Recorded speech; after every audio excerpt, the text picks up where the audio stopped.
إن الحمد لله نحمده ونستعينه ونستغفره ونعوذ بالله من شرور أنفسنا ومن سيئات أعمالنا من يهده الله فلا مضل له ومن يضلل فلا هادي له وأشهد أن لا إله إلا الله وحده لا شريك له وأشهد أن محمدا عبده ورسوله صلى الله عليه وعلى آله وأصحابه والتابعين وتابع التابعين ومن تبعهم بإحسان إلى يوم الدين.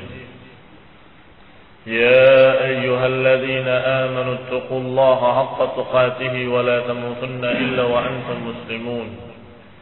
يا أيها الناس اتقوا ربكم الذي خلقكم من نفس واحدة وخلق منها زوجها وبث منهما رجالا كثيرا ونساء واتقوا الله الذي تساءلون به والأرحام إن الله كان عليكم رقيبا.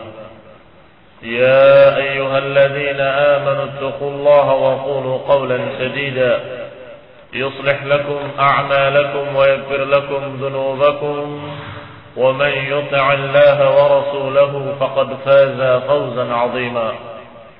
أما بعد فإن خير الحديث كتاب الله وخير الهدي هدي محمد صلى الله عليه وعلى آله وسلم وشر الأمور محدثاتها فإن كل محدثة بدعة وكل بدعة ضلالة وكل ضلالة في النار. Ikhwani fillah azakumullah, kaum muslimin yang saya hormati, sudah kita sebut bahwasanya aqidah Ahlussunnah wal Jamaah, keyakinan mereka, golongan yang dikatakan firqatun najiyah wa ta'ifatul mansurah, golongan yang akan ditolong dan golongan yang akan menang, yang selamat di dunia dari kesesatan dan selamat di akhirat dari azab Allah. Keyakinan mereka adalah al-imanu billah wa malaikatihi wa kutubihi wa rusulihi wal ba'thi ba'dal mauti wal iman bil qadari khairihi wa syarrihi. Beriman kepada Allah dan malaikat-malaikatnya, kitab-kitabnya, rasul-rasulnya, kebangkitan setelah mati, dan iman kepada qada wal qadar, takdir baik dan buruknya. Sudah kita bahas satu persatu, kecuali yang pertama, wa huwal imanu billah. Karena Syekhul Islam Ibnu Taimiyah rahimahullah akan mengkhususkannya pada kalimat berikutnya, yaitu beliau berkata rahimahullah, wa minal imani billah al-imanu bima wasafa bihi nafsah fi kitabihi al-aziz wa bima wasafahu bihi rasuluh Muhammad sallallahu alaihi wa ala alihi wasallam min ghairi tahrifin wala ta'til wa min ghairi takyifin wala tamthil. Dan di antara iman kepada Allah, setelah iman kepada uluhiyahnya dan rububiyahnya, maka iman kepada Allah juga termasuk di dalamnya beriman kepada apa yang Allah sifatkan dirinya dengannya. Ini beriman dengan sifat-sifat Allah yang Allah sifatkan dirinya dengannya di dalam kitabnya yang mulia. Wa bima wasafahu bihi rasuluh, dan sifat-sifat yang disifatkan oleh rasulnya, utusannya sallallahu alaihi wa ala alihi wasallam.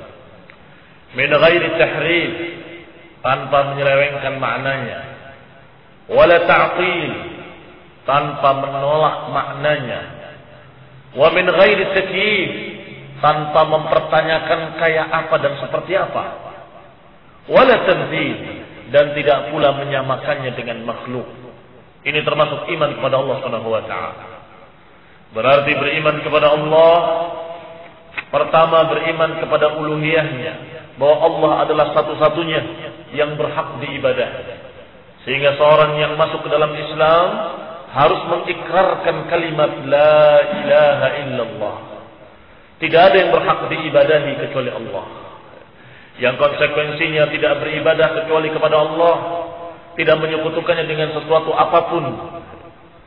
Yang kedua, beriman pula dengan rububiyahnya, yakni mengimani bahwa Allah Subhanahu wa taala adalah Rabb yang memiliki alam semesta ini, yang menguasainya, yang mengaturnya, yang menentukan kejadian demi kejadian, yang menentukan berbagai macam ketentuan-ketentuan di alam ini.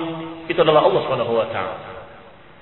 Maka ketika kita menyatakan la ilaha illallah, juga termasuk di dalamnya keimanan dengan rububiyah, bahwa tidak ada ilah yang berhak diibadahi karena dia memiliki sifat rububiyah, karena dia memiliki alam semesta ini dan yang mengaturnya, yang menguasainya, maka dia yang berhak untuk diibadahi, tidak yang lain. Maka yang ketiga, yang kita akan bahas lebih rinci karena jarang disinggung dalam pelajaran-pelajaran tauhid, yaitu masalah tauhidul asma was sifat. Yang beriman kepada Allah Subhanahu wa taala, juga beriman kepada sifat-sifatnya. Beriman kepada Allah berarti juga beriman dengan nama-namanya yang mulia dan sifat-sifatnya yang mulia, yang Allah sebutkan dalam Quran dan yang disebutkan oleh Rasulullah sallallahu alaihi wasallam di dalam hadis-hadis yang sahih. Dan kaidahnya, ketika kita beriman dengan sifat-sifat Allah, maka kita harus menerima semua sifat-sifat yang ada dalam Quran dan Sunnah yang merupakan sifat-sifat Allah dengan tanpa menyelewengkan maknanya yang zahir, maknanya yang tampak langsung dari kalimat itu. Mengapa demikian? Karena urusan Allah adalah urusan gaib. Karena masalah zat Allah adalah masalah yang tidak mungkin diraba oleh panca indera. Maka pikiran kita, otak kita harus nalar, harus menyatakan kita tidak mampu. Kita tidak bisa memikirkan tentang Allah hanya dengan akal kita sendiri. Allah adalah zat yang maha gaib. Dan Allah Subhanahu wa taala dikatakan gaib, artinya tidak bisa dilihat oleh mata, tidak bisa didengar oleh telinga, tidak bisa diraba oleh tangan, dan tidak bisa pula diraba oleh panca indera kita seluruhnya.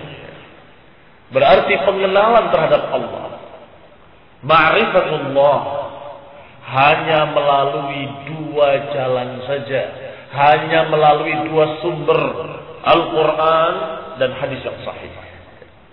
Maka kalau Al-Quran menyatakan Allah sebagai zat yang memiliki sifat-sifat tertentu, dikatakan innallaha ghafurur rahim, atau innallaha arhamar rahimin, atau sifat-sifat yang lain, Allah maha pengampun, Allah maha penyayang, Allah maha demikian. Maka kita tidak bisa menafsirkannya lebih dari apa yang termaksud di dalam kalimat itu. Oh, mungkin maksudnya begini, tahu dari mana? Otak kamu nggak pernah bisa berpikir tentang Allah. Mata kamu nggak pernah melihat zat Allah. Bagaimana mungkin kamu menafsirkan maknanya kepada makna lain? Tidak mungkin. Maka Syekhul Islam Ibnu Taimiyah mengatakan, kita beriman kepada Allah dengan beriman kepada sifat-sifatnya yang Allah sebutkan di dalam Quran dan sifat-sifat yang disebutkan oleh Rasulullah dalam hadis yang sahih. Min ghairi tahrifin, tanpa menyelewengkan maknanya kepada makna lain. Ibnu Qayyim rahimahullah punya kitab yang judulnya Sawa'iqul Mursalah 'ala al-Jahmiyah wal Mu'attilah. Terjemahan judulnya adalah petir yang menyambar terhadap Mu'tazilah, terhadap Jahmiyah dan Mu'attilah. Jahmiyah adalah satu golongan yang menolak sifat-sifat Allah. Mu'attilah adalah golongan yang tidak percaya dengan sifat-sifat Allah. Nah, kitab itu adalah membantah mereka dengan judul petir yang menyambar mereka. Ikhwan fillah azakumullah, di dalamnya Ibnu Qayyim rahimahullah menyatakan bahwa kalimat-kalimat di dalam Quran tidak ada makna qiyas. Maknanya semuanya makna hakiki, makna sebenarnya, makna yang lahir, yang tampak, yang zahir, yang terlihat langsung dari kalimat itu. Sebab kalau makna majazi, kemudian harus ditafsirkan dengan pikiran kita, tidak bisa. Nggak mampu pikiran kita.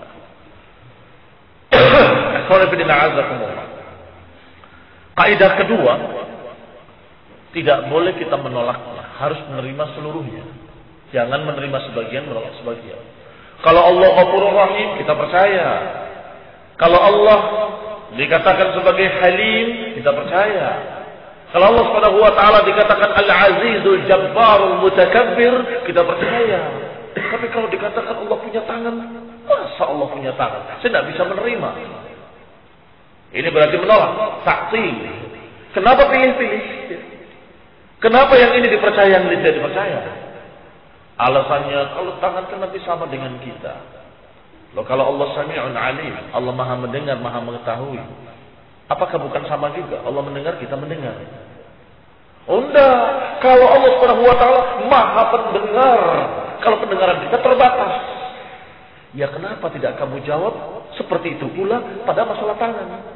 Kalau tangan kita lemah seperti ini, jelek dan sebagainya, Allah tidak tahu kita, tapi pasti tidak sama dengan makhluknya.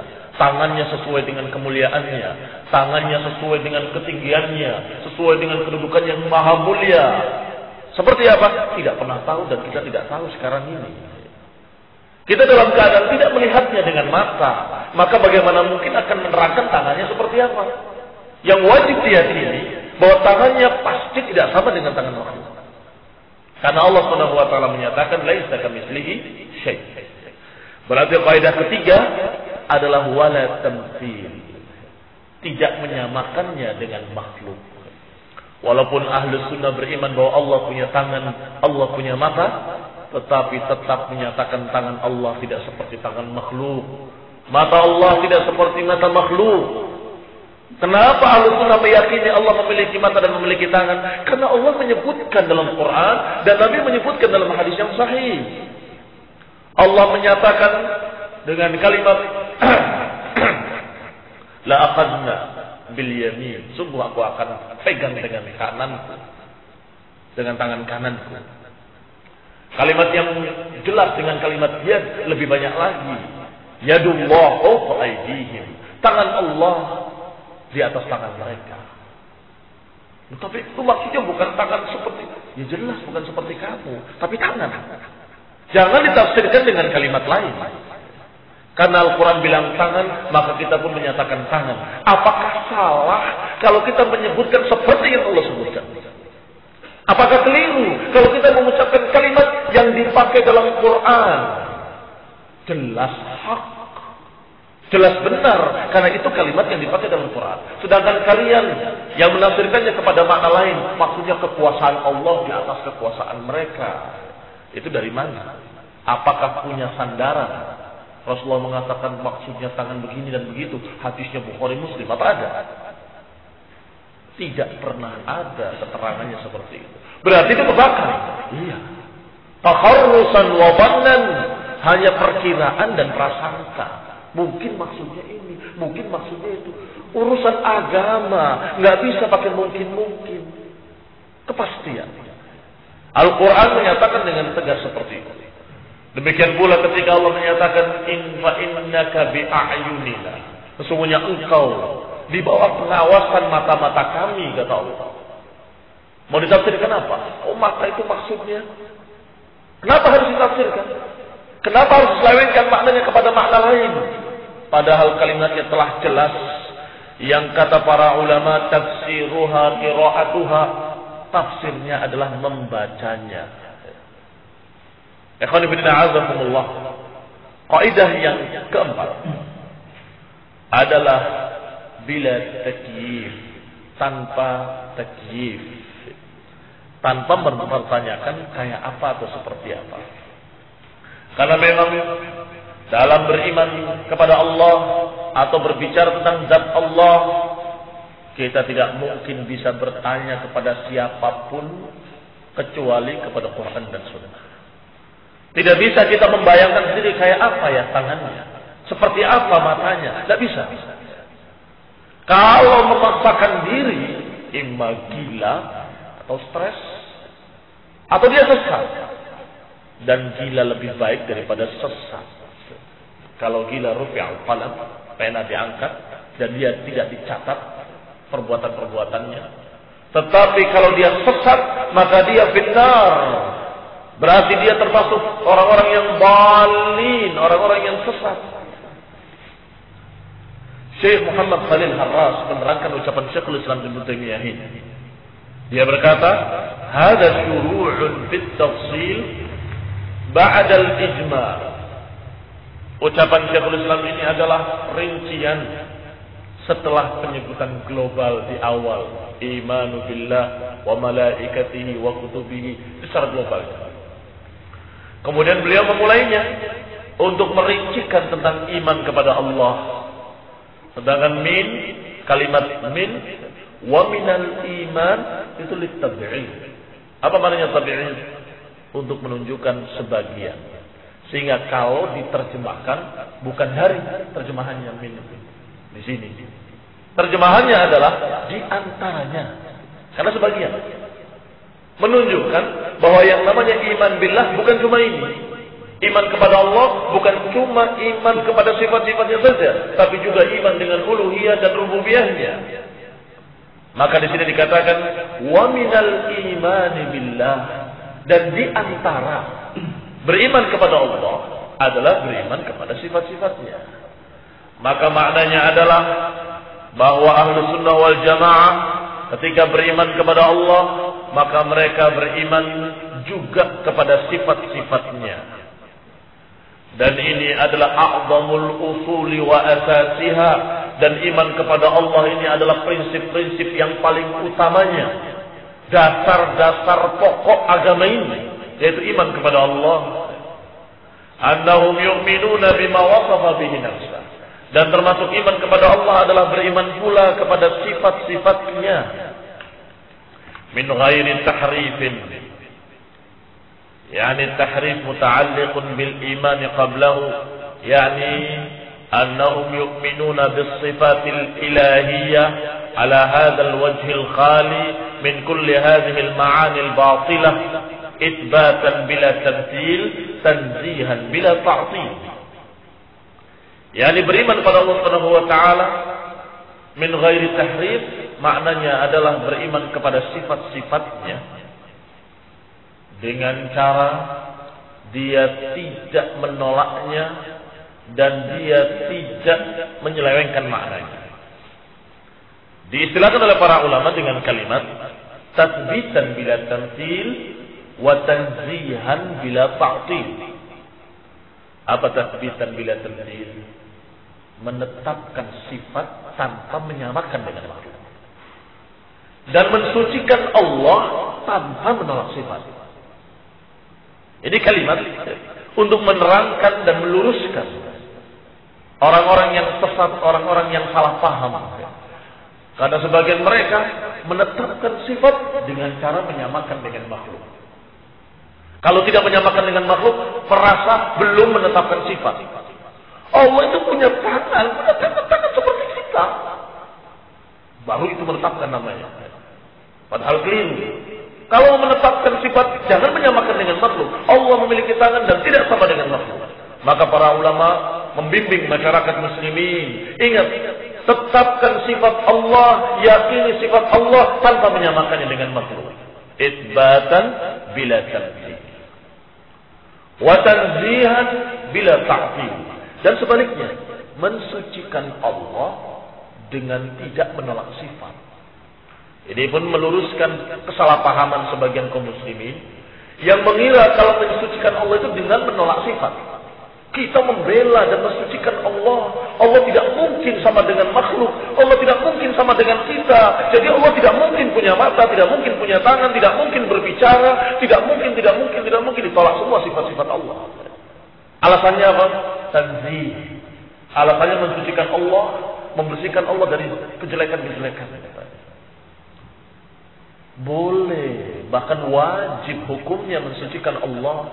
Ahlus sunnah mensucikan Allah, tapi bukan dengan menolak sifat. Mensucikan Allah dengan menolak sifat-sifat yang jelek. La ta'khudhuhu sinatun wa la naum. Itu tanzih. Tidak mungkin Allah ngantuk. Tidak mungkin Allah tidur. Allah tidak pernah dikenai rasa kantuk dan tidak pernah tidur. Maha suci Allah. Ini tanzih. Tanzih yang benar.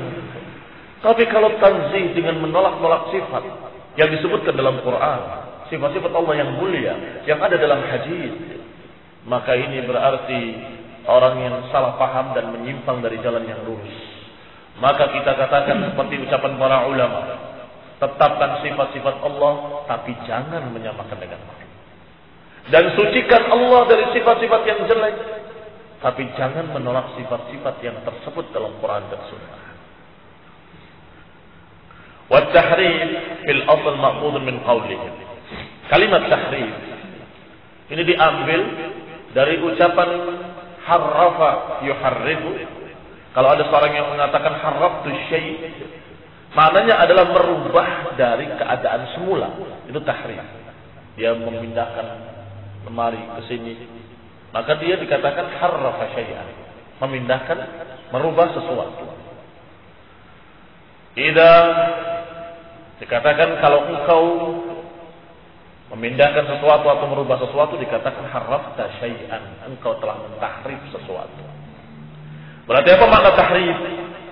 Tahrif adalah merubah makna yang tampak dari satu kalimat kepada makna lain. Ini namanya tahrif. Dan tahrif adalah sifat dari sifat orang-orang Yahudi, yang dia selalu atau mereka selalu senangnya merubah-rubah kalimat dari tempat-tempatnya. Jadi kalimat-kalimat yang disebutkan oleh Nabi mereka rubah. Qulu hittatun naghfir lakum khatayakum. Ucapkan hittah, maka kami akan ampuni dosa-dosa kalian, kata Allah. Yahudi mengatakannya hittah.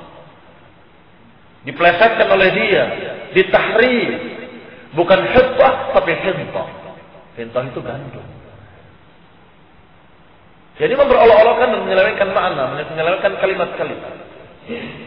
Ada lagi yang menyatakan ketika disuruh untuk mengucapkan ini, dia ucapkan lain. Ucapkan ra'ina. Sami'na wa ata'na. Kata mereka sami'na wa asayna. Terdengar seperti ata'na, padahal asayna.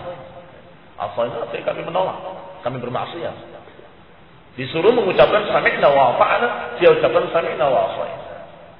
Disuruh untuk mengucapkan begini, dia ucapkan begitu. Dikatakan ini adalah layan, penyelewengan lidah mereka, mentahrif kalimat-kalimat Al-Quran, mentahrif kalimat-kalimat dari ucapan-ucapan nabinya kepada kalimat-kalimat lain. Maka Allah katakan tentang mereka, yuharrifuna al-kalima an mawadhi'i. Mereka yuharrifuna al-kalima an mawadhi'i, merubah-rubah kalimat dari tempat-tempatnya. Ikhwan fillah azakumullah, Allah juluki mereka orang-orang Yahudi dengan yuharrifuna al-kalima an mawadhi'i, karena mereka merubah-rubah kalimat. Disebutnya dengan bahasa tahrif pula. Berarti tahrif ada dua macam. Ada tahrif pada lafadznya, ada tahrif pada maknanya. Kalau tahrif pada lafadznya seperti tadi, hittah disebutkan hittah. Itu lafadznya dirubah, diganti. Ditambah satu huruf, dikurangi satu huruf, diselewengkan satu huruf. Kalau maknanya, maka lafadznya tetap tidak dirubah, tapi maknanya, ya betul, lihat memang kami percaya bahwa Allah punya yad, tapi itu bukan tangan. Maknanya yang dirubah, kalimatnya tetap, tetapi maknanya dirubah menjadi kalimat lain atau makna-makna lain. Maknanya adalah kekuasaan, maknanya adalah ini dan itu. Maka ikhwan fillah azakumullah, itu pun termasuk tahrif, ta'rif bil ma'na. Berarti apa itu tahrif? Imalatuhu 'anil ma'na al-mutabadir minhu ila ma'nan akhar. Menyelewengkan satu makna yang tampak kepada makna lain yang tidak ditunjukkan oleh lafaznya. yakni yang dipahami oleh seluruh orang Arab, kalimat itu tidak bermakna ke sana. Ikhwan fillah azakumullah. Berarti apa yang disebutkan oleh mereka itu tidak sesuai dengan lafadznya. Fala budda fihi min qarinatin tubayyin annahu al-murad. Maka kalau mau menyelewengkan atau kalau mau memindahkan satu makna kepada makna lain, bukan makna hakikinya tapi makna qiyas, maka harus ada bukti. Harus ada qarinah namanya. Kalau tanpa qarinah, maka kita tidak berhak untuk merubah-rubah Al-Quran, memahaminya seenaknya sendiri, tidak bisa. Tapi kalau ada qarinah, boleh. Ada qarinah itu seperti kalau kita berkata, ada macan berdiri di mimbar sedang berpidato. Mana macan? Tidak ada. Yes, paham sendiri kalau itu maknanya bukan makna hakiki. Artinya orang yang pemberani seperti macan yang berdiri di mimbar. Itu ada qarinahnya. Apa qarinahnya? Qarinahnya adalah dalam keadaan dia berpidato. Macan gak akan berpidato. Tapi kalau kita menyatakan yadullah fawqa aydihim, tangan Allah di atas tangan mereka, oh itu maksudnya kekuasaan. Mana qarinahnya? Qarinahnya ya kan tidak mungkin Allah punya tangan. Kata siapa tidak mungkin? Lalu sama dengan manusia. Apakah kalau punya tangan sama dengan manusia? Nanti saya katakan kamu seperti monyet karena sama-sama punya tangan. Tidak sama dengan makhluknya. Tangan Allah tidak sama dengan tangan makhluknya. Dan kayak apanya kita tidak tahu. Tidak mesti. Kalau kita katakan Allah punya tangan berarti sama dengan makhluk. Apa qarinahnya berarti? Untuk menyelewengkan makna tangan kepada makna lain. Tidak memiliki qarinah. Tidak memiliki satu tanda-tanda atau satu bukti, satu dalil yang menunjukkan ke sana. Maka ikhwan fillah azakumullah, ketika kita tahu bahwa zat Allah adalah ghaib, maka kita tidak berani untuk lancang menyelewengkan makna kalimat kepada makna lain. Dan inilah yang dikatakan tahrif, tidak boleh tahrif. Wa amma ta'til, adapun ta'til adalah penolakan. Diambil dari kata-kata al-'atal, alladzi huwa al-khulw wal faragh, yang mananya atal adalah kekosongan atau al-khulw, tidak ada, kosong, atar ditinggalkan. Makanya liburan dalam bahasa Arab disebut ublah, dari kata-kata ta'til, ublah. Seperti disebutkan dalam Quran, wa bi'rin mu'attalatin, bi'r sumur yang mu'attalah. Artinya sumur yang dibiarkan, tidak dipakai, tidak diambil, tidak diganggu sehingga dalam keadaan jelek. Sumur kalau tidak diambil jelek. Itu disebut bi'rin mu'attalah, dari kata-kata ta'til. Berarti apa makna ta'til? Makna ta'til adalah mengosongkan, membuang, menolak. Ta'tilus sifat adalah menolak sifat, membuangnya, tidak memakainya, dianggap tidak ada. Ini ta'til. Maka yang dimaksud di sini adalah menolak sifat-sifat Allah, mengingkarinya, membuangnya, dan tidak mau mengimani bahwa Allah memiliki sifat tersebut. Wal farq baina at-tahrif wa at-ta'til. Apa bedanya berarti dengan tahrif? Ta'til dengan tahrif. Bahwa ta'til membuang makna tapi tidak menggantinya. Sedangkan tahrif membuang dengan mengganti yang lain. Yani apa yang ditunjukkan dari Quran dan Sunnah, dari sifat-sifat Allah, mereka tolak, mereka buang, dan mereka tidak menggantinya dengan yang lain. Wa amma tahrif, adapun tahrif, maka itu adalah menyelewengkan nas-nas sifat dengan makna-makna lain yang batil, makna-makna yang tidak ditunjukkan oleh kalimat itu. Wan nisbah bainahuma al-umum wal khususul mutlaq, dan hubungan antara keduanya adalah umum wal khusus mutlaq. Apa umum wal khusus mutlaq? Artinya ta'til a'ammu mutlaqan min at-tahrif. Artinya ta'til itu lebih umum, bahwa semua tahrif merupakan ta'til. Tapi ta'til belum tentu tahrif. Kenapa? Karena orang yang menyelewengkan makna kepada makna lain, berarti makna yang benar dikemanakan? Ditolak. Ta'til. Berarti muharrif, orang yang mentahrif, sekaligus berarti dia juga mentaktil, menolak sifat-sifat tadi diganti dengan sifat lain. Tetapi kalau orang yang mentaktil belum tentu mentahrif. Bisa jadi dia menolaknya langsung tanpa diganti dengan apapun. Tidak, Allah tidak punya sifat ini. Tidak mungkin Allah punya sifat itu. Menurut akal kita tidak mungkin Allah punya sifat tersebut. Padahal sifatnya tersebut dalam Quran dan Sunnah. Ini ta'til, belum tentu tahrif. Bima'na annahu kullama wajada tahrif wajada ta'til. Makna lainnya adalah bahwa setiap terjadi tahrif maka terjadi pula ta'til di dalamnya. Tapi sebaliknya tidak. Kalau terjadi ta'til belum tentu terjadi tahrif. Wa bidzalika yujadani ma'an fi man athbata al-ma'na al-batil. Oleh karena itu terjadi bersamaan terhadap orang yang dalam keadaan memaknakan dengan makna batil. Terjadi bersama tahrifnya dan ta'tilnya. yakni menolak makna yang hak kemudian ditahrif diganti dengan makna yang batil. Berarti dia melakukan kedua-duanya, ta'til dengan tahrif sekaligus. Kalau kita gambarkan diagramnya, maka tahrif itu adalah lingkaran di dalam lingkaran besar. Lingkaran besarnya adalah ta'til. Di dalam ta'til ada tahrif.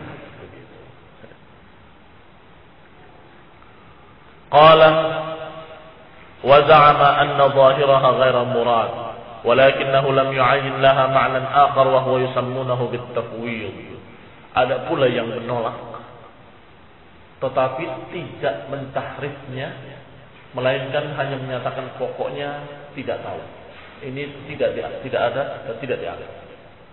Apa itu namanya? Lain lagi. Namanya disebut dengan tafwid. Tafwid itu adalah membuang dan menyatakan bahwa kita tidak tahu maknanya. Apa ini maknanya? Tidak tahu. Loh, Allah turunkan ayat ini kepada kalian dengan bahasa Arab adalah untuk dipahami. Qur'anan Arabiyyan la'allakum ta'qilun. Allah turunkan Quran bahasa Arab agar kalian paham. Tiba-tiba ada orang yang mengatakan makna yadullah fawqa aydihim tidak bisa dipaham dan tidak ada maknanya. Loh, ini nyata sudah pasrahkan saja sama Allah, tidak ada maknanya. Loh. Terus untuk apa Allah turunkan ayat ini kepada kalian? Padahal Allah turunkan Qur'anan Arabiyyan la'allakum ta'qilun agar kalian mengerti, agar kalian paham. Allah turunkan tidak dengan bahasa Cina. Allah turunkan bahasa Arab karena kalian orang Arab supaya paham bahasa Arab. Maka Allah turunkan dengan bahasa mereka. Ikhwan fillah a'azakumullah, maka Allah pelihara pula bahasa Arab ini sampai hari ini dan sampai hari kiamat kelak. Sehingga terus Quran bisa dipaham. Tetapi munculnya para mufawwidin, manusia menjadi bodoh. Makanya para mufawwid, ahli tafwid, dijuluki oleh Syekhul Islam Ibnu Taimiyah dengan ahli tajhil.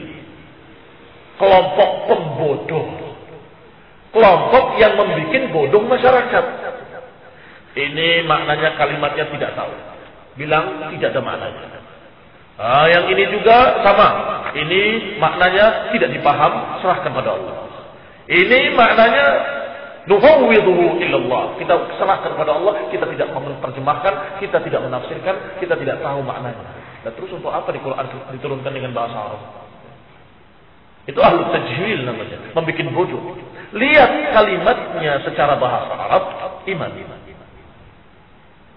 Baru yang ditafsir apanya? Rincian kaifnya. Kayak apa? Itu yang kita tidak tahu.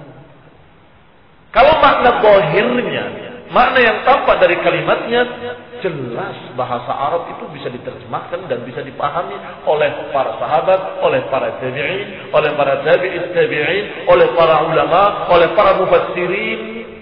Mereka semua mengerti bahasa Arab dan mereka menyatakan itu ada maknanya. Bahwa tangan Allah di atas tangan mereka. Tetapi tangan Allah kita tidak tahu seperti apa. Dan pasti tidak sama dengan makhluknya. Selesai. Wa minal khata' dan termasuk kesalahan besar. Bi'anna hadha huwa madhhabus salaf. Kesalahan besar yang menyatakan bahwa tafwid adalah mazhabnya salaf. Mazhab salaf itu tauhid, menyerahkan pada Allah makna-makna kalimat. Ada khata. Kata Syekh Muhammad Khalil Harrab, wa minal khata, termasuk kesalahan yang menganggap bahwa tauhid adalah mazhab salafus salih. Sebagaimana dinisbatkan oleh beberapa orang di orang-orang terakhir sekarang ini, dari kalangan Asy'ariyah atau dari kalangan yang lainnya, yang menyatakan bahwa mazhab salaf adalah tafwid. Mazhab salaf bukan tafwid. Keliru. Salah paham. Yang dipasrahkan kepada Allah, yang diserahkan kepada Allah, yang ditafwid kepada Allah adalah takyifnya, kayak apanya. Adapun maknanya mereka pahami dan mereka terima. Lihat perbedaannya. Kalau ahlu tafwid itu maknanya pun tidak mau dipahami. Maknanya terserah Allah. Maknanya kita pasrahkan pada Allah. Itu tafwid dan itu sesat. Adapun salaf, para salafus salih radhiyallahu alaihim ajma'in menerima kalimat bahwa kalimat ini memang hak adanya, kami terima dan kami pahami, kami beriman kepada Allah Subhanahu wa taala. Dan kami beriman bahwa ini sifat Allah Subhanahu wa taala. Tapi kayak apanya, seperti apanya, kita serahkan pada Allah Subhanahu wa taala, kita katakan wallahu a'lam. Allah yang lebih tahu. Jadi rinciannya dan takyifnya yang dipasrahkan kepada Allah itu mazhab salaf, bukan makna-makna kalimatnya. Kalau makna-makna kalimatnya mereka orang Arab mengerti bahasa Arab. Wala kanu yaqra'una kalaman la yafhamuna ma'nahu. Tidaklah para sahabat ridwanullahi alaihim ajma'in membaca ucapan-ucapan yang tidak mereka pahami. Tidak mungkin. Mereka bukan membaca Quran dalam keadaan tidak ngerti maknanya. Mereka pahami maknanya. Fa innaka bi a'yunina yadullah fawqa aydihim. Innallaha 'alal 'arsy istawa atau Ar-Rahman 'alal 'arsy istawa. Mereka pahami semua makna-makna kalimat itu. Engkau di bawah pengawasan mata-mata kami. Tangan Allah di atas tangan mereka. Dan Allah maha tinggi di atas arasnya. Kalimat-kalimat yang sangat jelas dalam bahasa Arab yang dipahami oleh mereka. Tetapi mereka mentafidkan kayak apanya. Kayak apa? Allah di atas singgasananya, di atas arasnya. Ya tidak tahu. Allahu a'lam. Kita tidak pernah diterangkan oleh Allah tentang rinciannya kayak apa. Kita hanya beriman bahwa Allah maha tinggi di atas arasnya. Allah mengawasi dengan matanya. Dan Allah Subhanahu wa taala menyatakan tangannya di atas tangan mereka ketika mereka berbaiat. Tangannya seperti apa, matanya seperti apa, kita katakan Allahu a'lam. Yang pasti tidak sama dengan makhluk.